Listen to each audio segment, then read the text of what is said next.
नमस्ते, मी मेघना जजम. आपल्या motivational YouTube चॅनलमध्ये तुम्हा सर्वांचं मनपूर्वक स्वागत. आपण कायदाविषयक जी यूट्यूब सिरीज ही चालू केलेली आहे त्याच्या तिसरा भाग आणि या तिसऱ्या भागामध्ये तुम्हा सर्वांचं मनपूर्वक स्वागत. आज आपण स्त्रिया जेव्हा काही कामाच्या ठिकाणी जातो किंवा इन जनरल बाहेर फिरत असतो तेव्हा एक महत्त्वाचा विषय आपल्या सगळ्यांना जाणवत असेल तो म्हणजे सेक्शुअल हॅरासमेंट. आणि आजचा हा जो विशेष भाग आपण तुमच्यासाठी घेऊन आलोय तो आहे सेक्शुअल हॅरासमेंट आणि त्याचा हा पहिला भाग. आजच्या पहिल्या भागामध्ये आपण ज्या वर्किंग वुमेन आहेत त्यांच्या वर्किंग एरियाजमध्ये जे सेक्शुअल हॅरासमेंट होतं त्याविषयीचा हा आजचं पहिलं सदर आहे. आणि नेहमीप्रमाणेच आपल्याला मार्गदर्शन करायला आलेली आहे आपली मैत्रीण अनिशाताई फणसळकर, ॲडव्होकेट अनिशाताई फणसळकर. आणि हो, आज आपल्याला अनिशाताईला खूप अभिनंदन सगळ्यांनी करायचं आहे आणि तिच्यासाठी टाळ्याही वाजवायच्या आहेत, कारण 30 वर्षाचा प्रदीर्घ वकिलीचा अनुभव, काउन्सिलर आहे, लेखिका आहे, सोशल ॲक्टिव्हिटिस्ट आहे. पण आज ती महाराष्ट्र पोलीस टाइम्सची उपसंपादकपदी सुद्धा तिची नियुक्ती झालेली आहे. त्यामुळे आपल्या सगळ्यांच्याकडून अनिशाताई तुझं खूप खूप कौतुक आणि खूप खूप अभिनंदन. तुझ्या पुढच्या ज्या काही भावी वाटचालीसाठी आमच्या सगळ्यांच्याकडून तुला शुभेच्छा.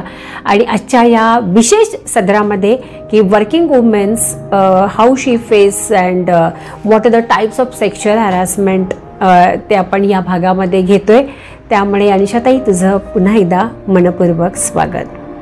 कायदा भाग 3 आज आपण पाहतोय आणि प्रत्येक भागामध्ये तुमच्यासाठी नवीन नवीन विषय खरं तर घेऊन येतोय. आणि आजचाही विषय खरं तर तसाच महत्वाचा विषय आहे. आणि त्या विषयाकडे वळण्यापूर्वी अनिशाताई तुझं मनपूर्वक स्वागत. संपादक या पदावर तू रुजू होतीयस, खरंच खूप छान वाटतंय आणि आम्हाला खरंच खूप अभिमान देखील वाटतंय. We are really proud on you अनिशाताई. So welcome back to our show कायदा भाग 3. आणि आजचा भाग आपण घेतोय सेक्शुअल हॅरासमेंट या विषयावरती, कारण हा भाग तसा फार महत्वाचा आहे आणि हा विषयही फार महत्वाचा आहे. आणि आजच्या भागामध्ये आज जो भाग 1 आपण पाहतोय त्या भागामध्ये आपण पाहणार आहोत की वर्किंग वुमन म्हणजे घरातून कामासाठी जाणारी स्त्री आणि तिथं तिचं होणारं लैंगिक शोषण या सेक्शुअल हॅरासमेंट वरती आज आपण बोलतोय. तर अनिशाताई, आमच्या सगळ्यांच्याकडून तुला पहिला प्रश्न हा असेल की प्रत्येक आपण म्हणतो की वर्किंग वुमन की म्हणजे प्रत्येक स्त्रीला बाहेर पडावं लागतं आणि आज हजारो लाखो जणी अशा असतील ज्या या सेक्शुअल हॅरासमेंटला खरं तर बळी पडत असतील.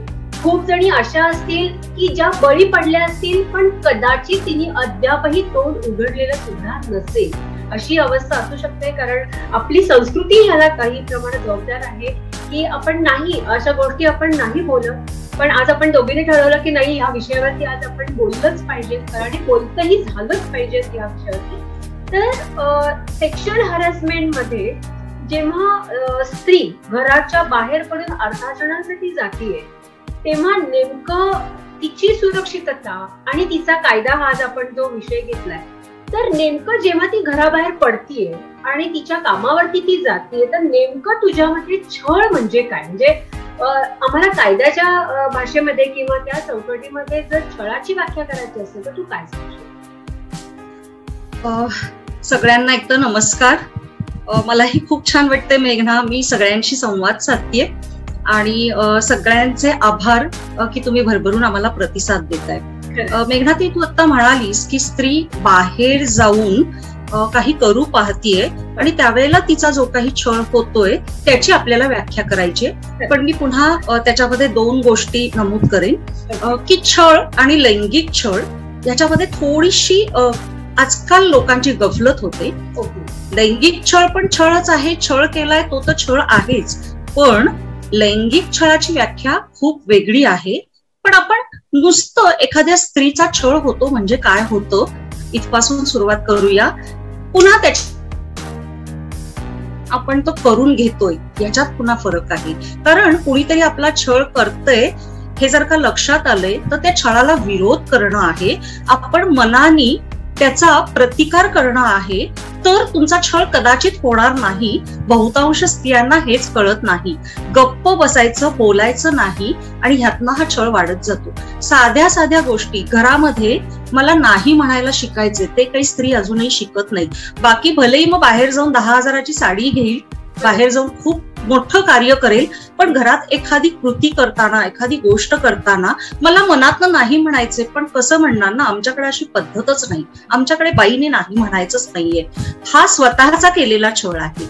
आणि मग बाकीचे लोक आपल्यावर काय छळ करतायत, तर साध्या साध्या गोष्टी मी नमूद करेन. नुसत्या छळाची कल्पना की एखादी स्त्री आहे, ती कमावती आहे किंवा नाहीये आणि तिला एखाद्या गोष्टीला विरोध केला जातो, किंवा छोट्या गोष्टींमध्ये तुला यातली अक्कल नाही, तुला काही कळत नाही, हा अपमान केला जातो. हा पण छळच आहे. सो हे छळ रोज कंटिन्युअसली होत असतात आणि हा छळ आपण स्त्री म्हणून जर का सहन करत असाल तर समोरचा अन्याय करणाऱ्यापेक्षा अन्याय करून घेणारा त्याला जास्ती जबाबदार आहे. म्हणून मैत्रिणींनो, आधी सगळ्या गोष्टींना तुम्हाला वाकडं नाही लावायचे, पण जिथे तुम्हाला नाही म्हणायचे तिथे नाही म्हणायला शिका, अन्यथा तुमचा छळ कुणीच थांबवू शकणार नाही.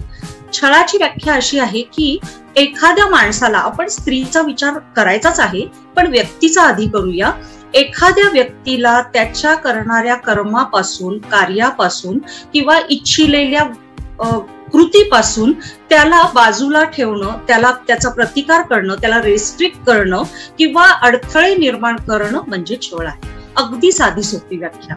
आणि कायद्याच्या भाषेत बोलायचं तर एखाद्या व्यक्तीला जे त्याला संविधानाने दिलेले अधिकार आहेत, मग तो पुरुष असो, ती स्त्री असो, ते लहान बालक असो, कोणीही असो, त्याला त्या कृतीपासून रोखणं हा छळ आहे. कायद्याने सर्वांनाही समान हक्क दिलेले आहेत. जर का, जसं तू सुरुवात केलीस की स्त्रीला बाहेर पडताना, मुळात तिथेच विरोध आहे. स्त्री काही काही ठिकाणी स्त्री बाहेर पडते म्हणजे काय, आमच्या घराण्यामध्ये आजपर्यंत पुण्यात स्त्रीनी उंबरठा बाहेर पाऊल टाकलं नाही. सो तुम्ही ते टाकायचं नाही, हा सुद्धा छळ आहे. बरोबर आहे. तू तर म्हणजे सांगितलंस की नेमकं छळ म्हणजे काय आणि आजचं समाजमत तू क्लिअर केलंस याच्याबद्दल. पण ह्या छळाची व्याख्या करताना तू जसं मगाशी म्हणालीस की हा छळ आणि लैंगिक छळ याच्यामध्ये फरक आहे, तर मग आम्हाला लैंगिक छळ म्हणजे काय हे नेमकं तू कसं सांगशील? लैंगिक छळाच्या संदर्भात मला असं वाटतं की तुम्हाला कन्सेप्ट खूप व्यवस्थित व्यक्ती म्हणून, स्त्री म्हणून समजून घ्यायला पाहिजे. लैंगिक छळ म्हणजे काय, तर संविधानाने दिलेल्या आपल्याला कायद्यातल्या तरतुदी आहेतच, पण आता एक जो नवीन कायदा आलेला आहे आणि त्या कायद्यानुसार स्त्रीला जे काही अधिकार दिलेले आहेत, प्रोटेक्शन दिलेलं आहे, त्यानुसार लैंगिक छळामध्ये काय काय मोडतंय, तर लैंगिकता सूचक असे शारीरिक स्पर्श करणं, अश्लील फोन करणं, अश्लील बोलणं, टोमणे मारणं, शेरेबाजी करणं, विनोद करणं, स्त्रीवर स्त्री आहे म्हणून विनोद करणं, टक लावून बघणं. आता बघा, टक लावून बघणं हा गुन्हा आहे, पण तो लैंगिक छळ आहे हे माहिती नसतं. आणि मग एखादी व्यक्ती टक लावून बघतीये, तर ती बघतीये, मग मला काहीतरी त्रास होईल, मी निघून जाते, तो तुमचा लैंगिक छळ आहे, आवाज उठवा. पण असं होत नाही ना आपल्याकडे. अजून त्याच्यामध्ये काय काय आहे, तर अनावश्यक स्पर्श, अनावश्यक ठिकाणी स्पर्श, अवयवांना स्पर्श करणं, घसटणं, कोपरानी काहीतरी असं ढकलल्यासारखं करणं, अश्लील बोलणं, अश्लील पत्र पाठवणं, ऑफिस, बाथरूम, एखादी लिफ्ट असेल किंवा सार्वजनिक ठिकाणी आहे, अशा ठिकाणी त्या स्त्रीविषयी काहीतरी लिखाण करणं किंवा चित्र काढणं. आता बघा मैत्रिणींनो, सगळ्यांना म्हणजे कुणी नाही म्हणूच नका, आपल्याला लहानपणापासून ह्या गोष्टी लपवायची सवय असते. बसमध्ये आपण चढतो, आपण आता समजा तुमच्याकडे गाड्या असतील, पण ज्यावेळेला बसमधनं फिरत होतात, बसमध्ये चढल्यानंतर कुणीतरी असं कोपराने ढकलतंय, कुणीतरी पुश करतंय, कुणीतरी नको त्या ठिकाणी स्पर्श करतंय. आणि हे आपण त्यावेळेला काय विचार करत असतो स्त्री म्हणून, अरे बापरे, मला कसं तरी वाटतंय, पण थांबलं पाहिजे, बोलून नाही चालणार, कारण मी स्त्री आहे. आणि त्यावेळेला गिल्ट काय असतो, मी स्त्री आहे हाच गिल्ट असतो. म्हणजे तिथं मी स्त्री आहे, मला त्रास होतोय वगैरे काहीच नसतं मनामध्ये, मी स्त्री आहे मग मी गप्प बसायचं. हे कशात नाही येतं बरं? ही आपली संस्कृती. मग आपली संस्कृती वाईट आहे का? निश्चितच नाही. पण आपल्या संस्कृतीनं आपल्याला काय शिकवलंय, तर स्त्रियांनी जास्तीत जास्त गप्प बसायचं, आवाज करायचा नाही.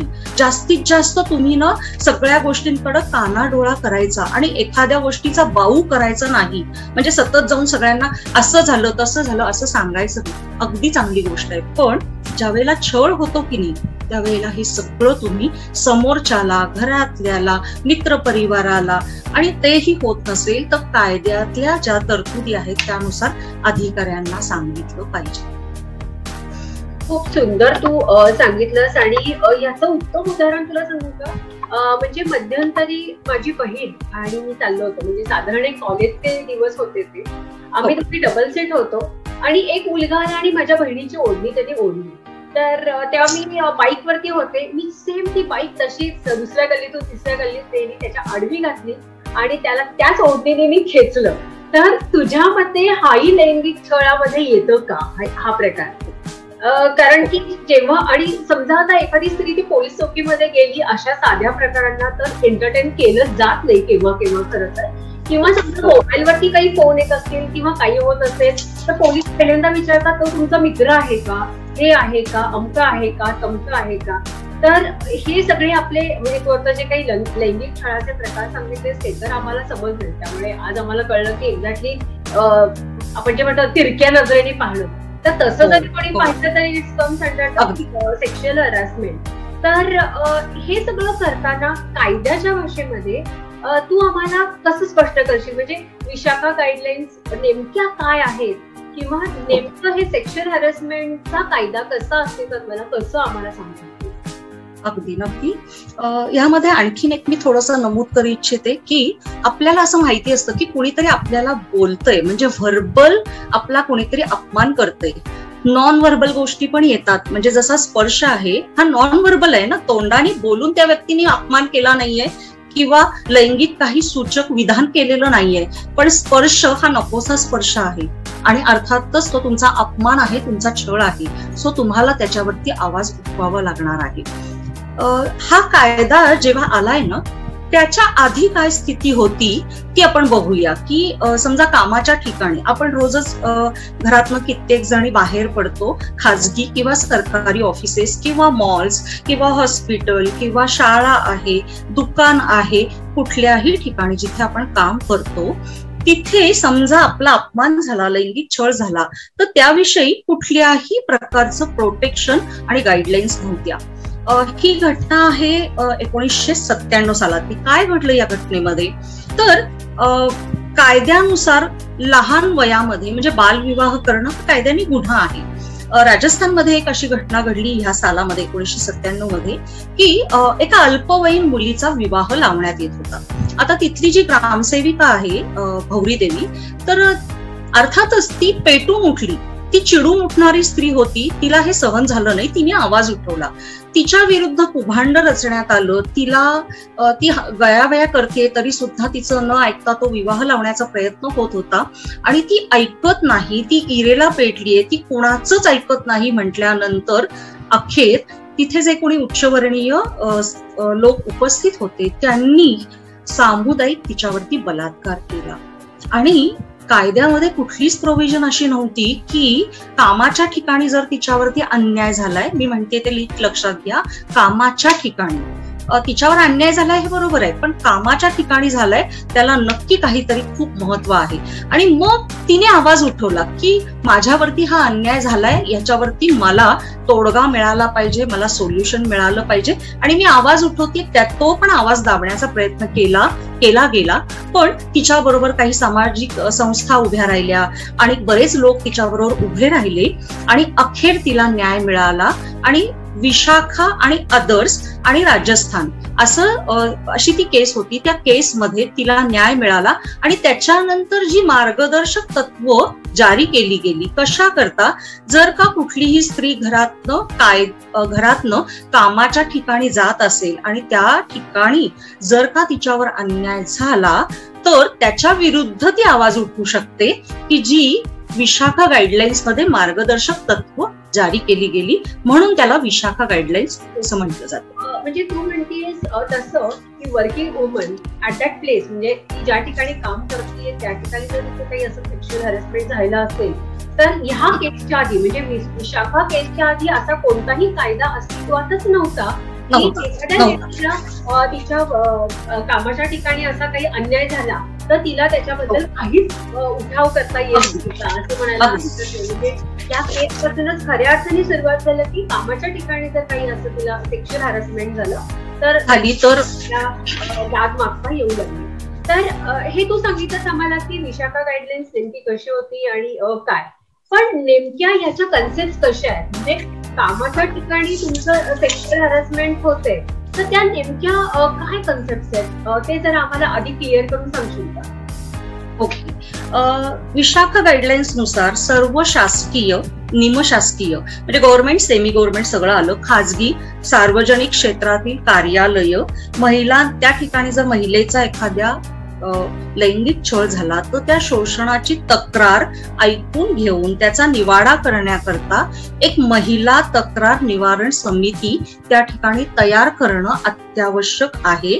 आणि हे जे काही अत्याचार घडतायत तर ह्या नियमानुसार स्वयंसेवी संघटना, महिला सदस्य, महिला आयोग, NGOs, प्रतिष्ठित वकील यांची तिथं नेमणूक केली जाते. आणि मेघनाताई, मला तुला सांगताना अत्यंत आनंद होतोय की अशा महाराष्ट्रामधल्या 4 खूप महत्वाच्या कंपन्या आहेत की जिथे आता मी त्या समितीवरती आहे आणि खूप चांगल्या पद्धतीनं काम करते असं मी नक्की म्हणेन.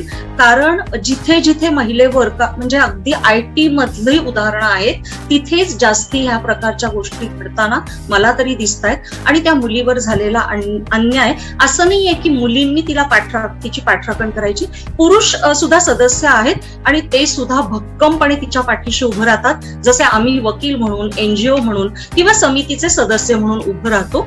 आणि अशा समित्या स्थापन केल्या जातात. प्रत्येक ठिकाणी अशी समिती स्थापन करणं कायद्यानं अनिवार्य आहे. पण ह्याच्या पुढची गोष्ट अशी आहे की बऱ्याच ठिकाणी अशा समित्या ह्या दाखलच करून घेतल्या जात नाहीत. कोणीही त्याच्याकरता काहीही एक इनिशिएटिव्ह घ्यायचा असतो तर घेत नाही. आणि मग एखाद्या वेळेला ज्या महिलेवर असा अन्याय होतो त्यावेळेला मग काय करणार? अर्थातच त्यालाही कायद्यात सोल्युशन आहे. तिला काही असं बेदखल केलं जात नाही की आता इथे समिती नाहीये म्हणून तुला त्याचं निवारण करता येणार नाही. तर निश्चितच त्याकरता दुसऱ्या काही योजना आहेत, आपण त्या दुसऱ्या भागात बघूच.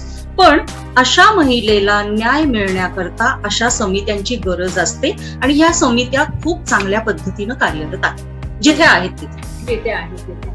तर समजा, म्हणजे मी तुम्हाला सगळ्यांना सांगते की तुम्हालाही याबद्दल, म्हणजे हा जो आपला भाग 1 झालेला आहे त्याबद्दल काही प्रश्न असतील तर ते आम्हाला नक्की विचारा.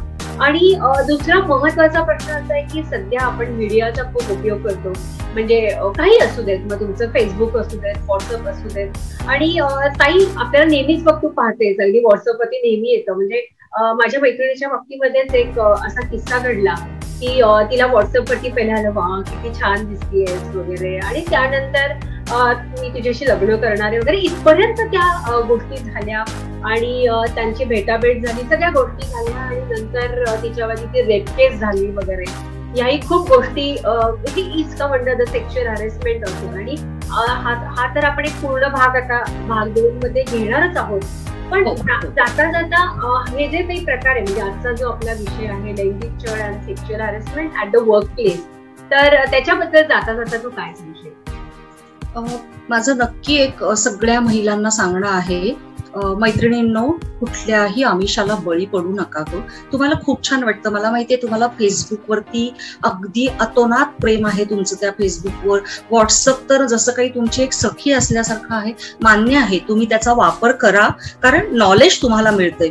पण ज्या वेळेला तुम्हाला हिंट मिळतीये ना एखाद्यानी, मेघना ती एक मला गोष्ट सांग, कुणाला कौतुक, आपण सगळे ना कौतुक दादा आणि कौतुकताई असतो बरं का. म्हणजे असं मला कोणी आता जसं समजा आपण असं बोलताना म्हणालो की किती छान दिसतीस, तर का नाही, वाटणार आहे आपल्याला, छानच वाटतं, पण त्यातला समोरच्याचा गर्भित अर्थ काही जर वेगळा असेल तर तो तुम्हाला समजला पाहिजे. एखाद्या पुरुषाने तुम्हाला व्हॉट्सअप चॅट करून किंवा फेसबुक वरती किंवा सोशल मीडियाचे अनेक प्रकार आहेत, त्या कुठल्याही मार्गे तुम्ही छान दिसताय म्हटल्यानंतर अच्छा मी छानच आहे म्हणायला हरकत नाही, पण त्यातनं गर्भित अर्थ असा असेल की सूचकता असेल की काही वेगळं तुम्हाला जाणवतंय, तर कृपया पुढे जाऊ नका. सोशल मीडिया माझं एक अगदी म्हणणं असतं की सोशल मीडिया नाहीये, त्याचं नाव बदला, सोशल छळ म्हणा त्याला, कारण बऱ्याच वेळा तो छळच असतो. म्हणजे सोशल छळ हा तर अगदी कन्सेप्ट मला स्वतःला जाणवते की तिथूनच सगळ्या वादांना सध्या निमंत्रण मिळतंय. आणि असे कित्येक क्लायंट्स आमच्या समोर येऊन बसतात की ट्रेस होत नाहीये, काय करू आता कोणाला. अर्थातच ना, सायबर आहे, सायबर क्राईम आपण दाखल करू शकतो, एखादी केस फाईल करू शकतो, पण हे सगळं करण्याआधी मैत्रिणींनो सजग राहा ग. थोडासा ना आपला सिक्स सेन्स आहे ना तो जागृत ठेवा, थोडस चौकस राहा. भाजी घेताना कसं छान चौकस राहतो की नाही आपण, किंवा त्याला ₹1 कमी करून मागतो. साडी निवडताना कसं छान सजगतेने की ही नाही ही, मग दुसऱ्या दुकानात बघू. मग तसं थोडस सोशल मीडियावरती सजग राहायला काय हरकत आहे आपल्याला. किंवा इव्हन मी म्हणेन जगतानाच थोडस पाऊल टाकताना थोडस भान ठेवून आपण पुढे गेलात ना, तर निश्चित तुम्हाला छळ वगैरे बाजूला सोडा, आनंदाने जगायची एक किल्ली तुम्हाला मिळेल नक्कीच. खूप छान. म्हणजे तू जाता जाता आम्हाला इतकं छान मार्गदर्शक ऍज युजल की तू नेहमीच आम्हाला योग्यच मार्गदर्शन करतेस. त्यामुळे समस्त स्त्री वर्गातर्फे मी तुझी खरं तर आभारी आहे की तू प्रत्येक वेळेस एक नवीन विषय जो आपण दोघी घेऊन येतो त्या विषयाचं परिपूर्ण अगदी मार्गदर्शन आम्हाला करतेस. आणि खरंच सगळ्यांनो प्लीज अशा सगळ्या गोष्टींपासून दूर राहा, आणि अशा गोष्टींमध्ये आपला पाय कुठं खोलवर जात असेल तर तो पाय ऋतू देऊ नका. एवढं जाता जाता आम्ही तुम्हाला दोघी नक्कीच सांगू. आणि अनिशाताई पुन्हा एकदा तुझं मनपूर्वक आभार की तू पुन्हा एकदा आभार आलीस आणि आम्हाला खूप छान मार्गदर्शन केलं. आणि पुढच्या भागामध्ये आपण पाहणारच आहोत की नेमके कायदे काय आहेत या सेक्शुअल हॅरॅसमेंट वरती, आणि नेमका आता जो आपण विषय घेतला मीडिया आणि सेक्शुअल हॅरॅसमेंट, हा आपण भाग 2 मध्ये पाहणार आहोत. तोपर्यंत आमच्या दोघींच्याकडूनही नमस्ते, bye bye and bye bye. Thank you. आणि पुन्हा एकदा जाता जाता मी एवढंच सांगेन आमच्या दोघींकडून की आम्ही दोघी तुमच्यासाठी कायदेविषयक हे मार्गदर्शक व्हिडिओ तुमच्यासाठी हे तयार करतोय, पण हे जास्तीत जास्त आपल्या मैत्रिणींच्या बरोबर पोहोचवा. म्हणजे जिला कुणाला काही गरज असेल एखाद्या भागाची, एखाद्या कुठल्या गोष्टीची, तर तिच्यापर्यंत ही माहिती नक्की पोहोचेल. आणि त्यासाठीच आमच्या दोघींची खरं तर ही धडपड आहे कायदेविषयक हे स्पेशल युट्यूब सिरीज बनवण्याची. की आज समाजामध्ये खूप कायदे आहेत, बरंच काही आहे, पण आपल्याला माहितीच नाहीये कायदे काय आहे आणि कशासाठी आहेत, कसे वापरायचे, झिरो नॉलेज असंच म्हणायला लागेल खरं तर अनिशाताई. त्यामुळे प्लीज हे चॅनल सबस्क्राईब करायला विसरू नका आणि आमच्या दोघींचे हे मोटिवेशनल व्हिडिओ तुम्ही फॉरवर्ड करायला विसरू नका. पुन्हा एकदा मी आपली आभारी आहे. धन्यवाद. जय हिंद.